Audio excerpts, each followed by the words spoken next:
Pretty tight formation through the first couple of rows. The rear of the field a little disjointed. Vautier cuts right across the nose of the 27 machine of Sebastian Saavedra. A little puff of smoke as they climb on the binders. Munoz did, and Pippa, that caused Munoz to lose all kind of momentum. Yep, Munoz was looking up the inside of his teammate Sebastian Saavedra going through turn one. It's slippery down there on the bottom on that dark patch, and as he got down there, it looked like he lost a little bit of momentum.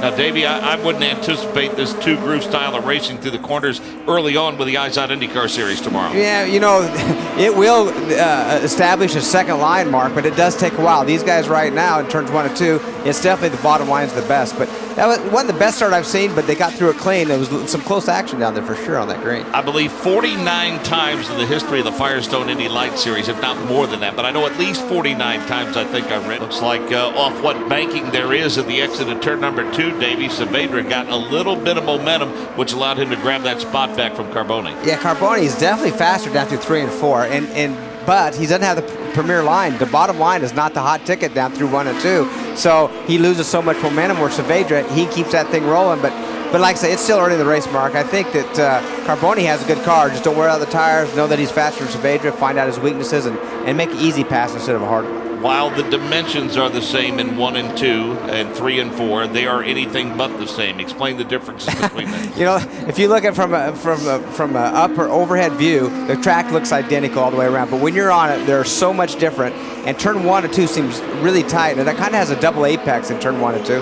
Where 3 and 4, you know, it seems much opener, and you can get through there wide. You know, if you can go wide open, you get through there easier wide open than you can 1 and 2 for sure. Pippa, how does wind affect handling at the opposite ends of the racetrack? Oh, it really affects it. And to go into what Davey was saying as well, I remember from when I was racing here in Firestone Indy Lights that there's a nice little bump coming off turn 2, and Victor Carbone, who looked so strong through 3 and 4, just made a little mistake that time, bobbled coming off turn 4, had to lift, and that's allowed Sebastian Saavedra's teammate Munoz to get past him. So Carbone looked like he was trying to look for second, and now he's dropped back to 4th.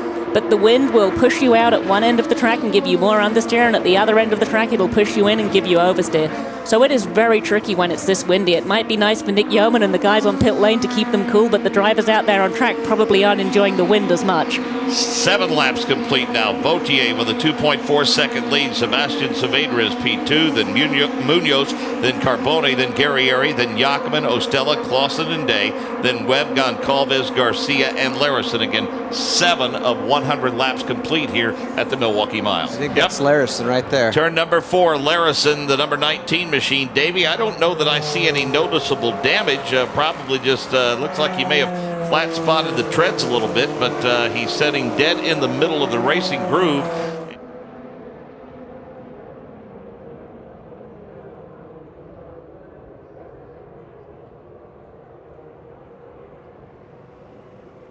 Saavedra hits the switch, follows Tristan Vautier to the bottom, now pops to the outside. A very erratic line down the straightaway, Davey, caused Saavedra to get a bit out of sorts. Yeah, well, we'll see what Cotman says. I know.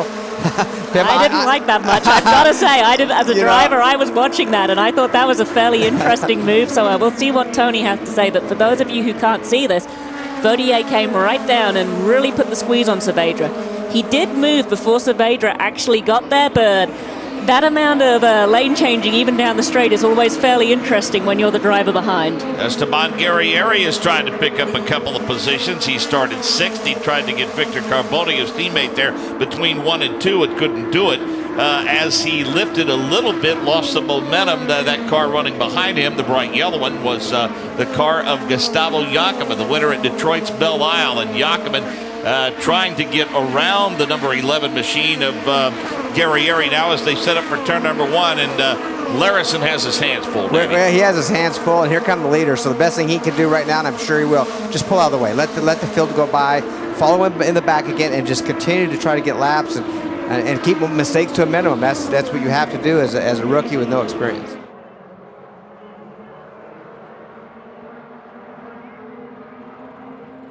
Looks like the green flag is going to wave. They're going to give it to him, and it's going to stick, at least for now. The 27 machine of Saavedra all over him. The drag race down the straightaway. Saavedra makes an early entrance into turn 1, gets to the bottom of the racetrack, but looks like he had to lift a little bit, Davey, as he got to the apex of 2. Yeah, he did have to lift a little bit, and that dirty air, just that little bit of dirty air, and like they talked earlier, you can't get around here flat out, especially race conditions, but when you get that dirty air, you have even less grip. So he got in that wash and fell back a bit. And he's done that every start. Stayed close and then fell back. Halfway point now as we see the yellow and white flag across. Gustavo Jacobin starts to make a move on Guerrieri. He makes a wide swing, tries to get to the bottom of the racetrack a little quicker than Guerrieri, gets a run off the exit of 2, can't make it stick. Alan Day in that number 9 machine, the red one, running behind Esteban Guerrieri. He makes a nice strong run to the bottom of the racetrack through 3 and 4. Looks like he might grab a spot. But Davey, now it looks as though Alan Day lost a little bit of momentum off of 4, and David Ostella starts beating and banging on him a little bit. You know, as this race goes on, it gets closer and closer in competition, and the pack gets tighter, so that's a good thing. And got to remember, we're just barely over halfway, one lap over halfway right now, so a long ways to go. And with this heat, as we talked about, and with tire wear, these cars don't make pit stops, Mark. So you have what you have, and if you're too hard on one of these tires or all of them, you're really going to fade it then. Will we see that, Pippa, maybe over the last 25 laps or so, the experience of Sebastian Saavedra? Will we find out that last 25 laps did how hard that Vautier's been on his tires as compared to how hard that Saavedra's been on his? Yeah, I mean, you can bet that when Vautier gets out in the lead, the first thing the team is saying to him is save the tires, look after your tires. Every time he gets out front, when I was leading at Kentucky, I think that was all I heard on my radio all day long was to look after my tires. So his engineers will be really good at reminding him. It's going to come down to whose car and which driver is looking after those tires best. Made 18 starts in his career, and he has a couple of top 10 starts, has just 2 top 10 finishes this year. Finished 9th at Barber and 8th at Long Beach. Had some struggles at Indianapolis and some struggles at Belle Isle due to contact. Finished 18th and 13th there. Talking about David Ostella now as he works his way around the race course. And now that he has broken off that battle, if you will, and won it over his teammate Gustavo Jacobin, now it looks like maybe tires going away a little bit on Gustavo Jacobin's car, because Davey, Alan Day is the guy that we saw have some trouble about 10 laps ago in turn number 4, and suddenly he starts to pull Gus in just a little bit. Yeah, he went from the High Plains drifter up on the cushion to bringing her back down to the bottom of the racetrack and becoming very fast and moving his way up. By the way, he started 10th. He's currently running 8th, so he's gained more position than most. We see another pass going down. Oh, that was Guerrieri. Yep. Yeah, getting by Carbone. And that was as they were coming up to traffic to lap their teammate Oliver Webb. Guerrieri took advantage, and he'd been closing on Carbone for several laps, showed his experience there, and he just made the pass stick. Yep, that 7 car has not been in contention all day long. Oliver Webb has had a handful of that number 7 Lucas Oil Sam Schmidt Motorsports machine. Nick? Do want to update you on Mike Larison. Everything checked out okay after he got out of the Infield Care Center. Declined comment. Didn't want to talk about it. Obviously, a very disappointing weekend. But as we watch this race start to develop, very interesting. You guys talk about Gustavo Jacobin moving backwards. Victor Carbone loses a spot.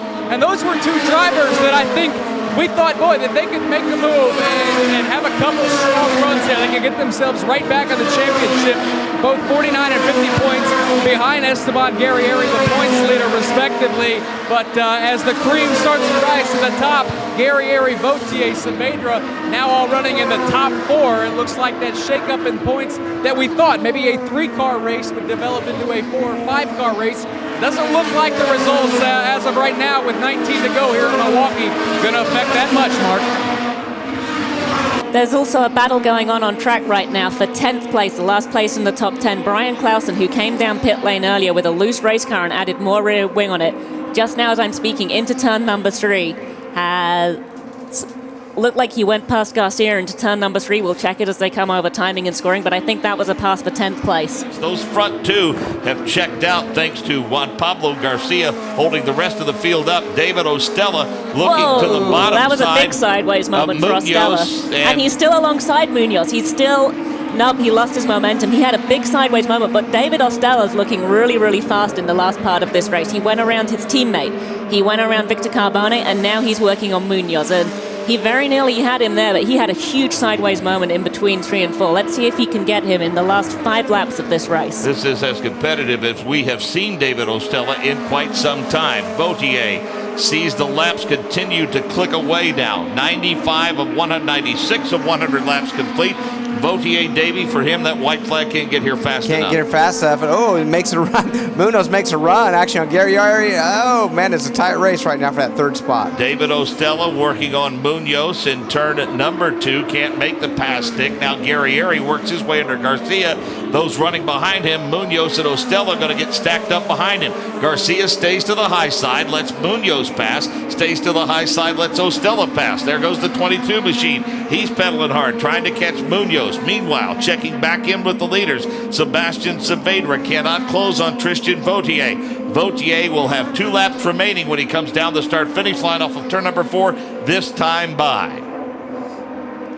It's interesting the way everything has really closed up here at the end of the race, we said. And despite the fact they're no longer behind lap track it, Ostella is not giving up on that 4th place. He's got an overlap again on Munoz coming down the front straight, but I'm not sure whether it's quite enough. He's trying the inside through 1 and 2, and it looks like he's got it. Ostella had just enough of an overlap coming down that front straight. He was able to hold the car to the inside, carry enough momentum.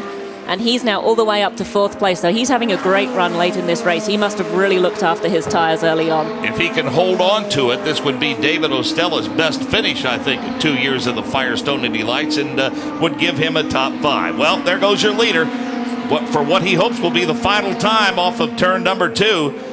He leads Sebastian Saavedra down the back straightaway. He led from start to finish in the season opener at St. Petersburg, Florida.